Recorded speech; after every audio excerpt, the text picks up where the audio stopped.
Sometimes when I go to campus, I come back maybe 2 weeks. I'll just run home for 2 weeks, come and work, and then go back. So I will decide to skip 2 weeks lectures and then come and work, get something small for myself and go back. Even if I'm to go to campus, I'll sell on Sunday. When I'm done selling in the night, I'll join the night bus. Then I'll get to campus in the morning. That was 240 cedis. So I came back last month and flour is now 500 cedis.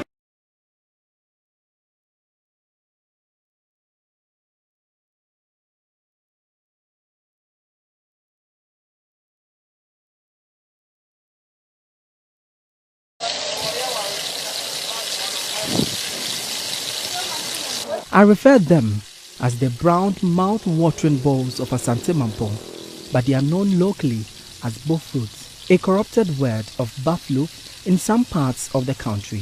This is not just a mere favorite accompaniment to most Ghanaian breakfast meals, but a life changer.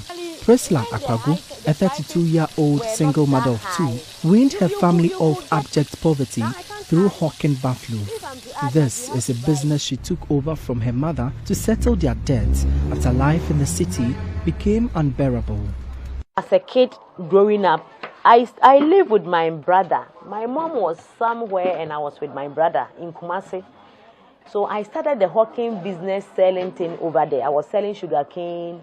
I used to work with a woman at her restaurant. So sometimes the leftover food that the customers eat, they package it. When I work for them, I'll clean this, I'll wash the dishes, clean the place, and then empty their bins and all that. Then we'll come and eat that food with my brother in Kumasi. So that was how we were surviving. My mom happens to sell, and then the debt was on her. I decided to see how best I can also help her clear off the debt, because definitely I'm the eldest daughter. And then I should be able to support her, even though I was working, but that wasn't helping. So I took over and I realized it was a good business. So I just decided to manage it. I didn't have any work to do, apart from the chop bar work I was doing. Yeah. At a young age of 17, Priscilla became pregnant with her first daughter. But as a young mother who believed in education, she defied the odds and began her secondary education at the age of 21. That was in the year 2007. That was when I completed junior high. So I was pregnant with my first daughter. She's now 14 years. She's in school now. And I can't sit home. You know, after I've delivered, you have to get child staffs and all that. So 2010, 12, my child was around 3 years. I was like, no, I want to go back to school. I was not so sure, but I said I will go back to school. And I didn't know where to get admission because I've sat home for 5 years. I have a child and all that. So I went to Atebu. I went to the headmaster there. The man took me as a daughter. So I went to his place. So he led me to the headmistress that he needs admission for me. He wants me to be admitted there. And the woman was reluctant because she was like, they've brought ladies like me, and when they come to school, within some few months, they'll get pregnant again and go back. Oh, so this woman didn't even want to give me admission at the school.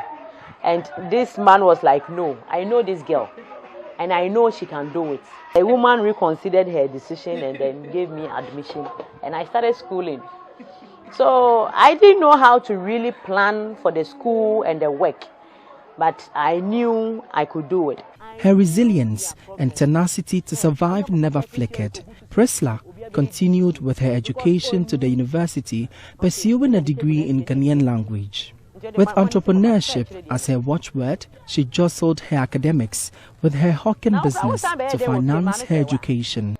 My campus is very far from here, Ejumako, Central Region. So in my absence. This lady, she's the one who manages in my absence. What happens is that when she works, sometimes when I go to campus, I come back maybe 2 weeks. I'll just run home for 2 weeks, come and work, and then go back. So I will decide to skip 2 weeks lectures and then come and work, get something small for myself and go back. And what was also keeping me moving in terms of finance was that whenever I come and work and pay off my school fees and everything, the little that I will get ladies, guy slippers like the one your brother is wearing. I was selling them in the school.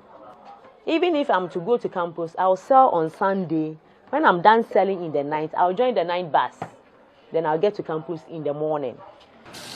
So this is what Priscilla Akwagu, known popularly here as Ama Donut, has been about for over a decade now. This business has put her through schooling, right from her secondary education through to her tertiary. After frying these, she will sell them to her customers for them to enjoy. The tussle of complementing schooling with business never hindered her from graduating with a first class in languages.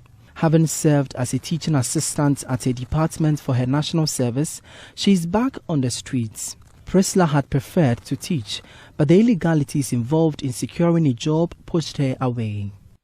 I love to teach.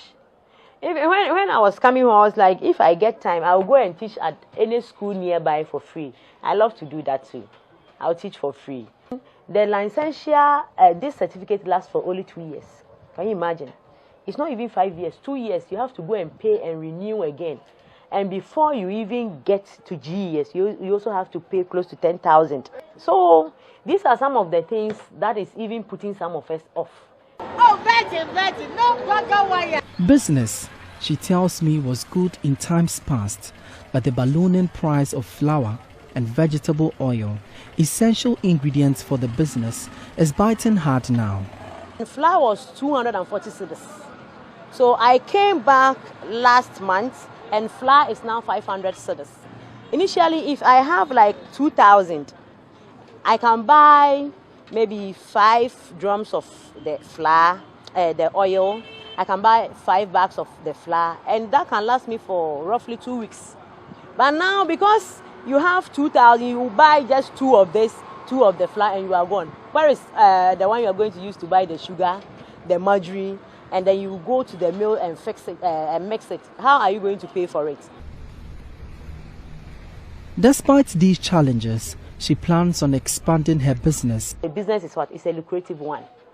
The only thing it needs right now is the financial support, the branding, and people on board.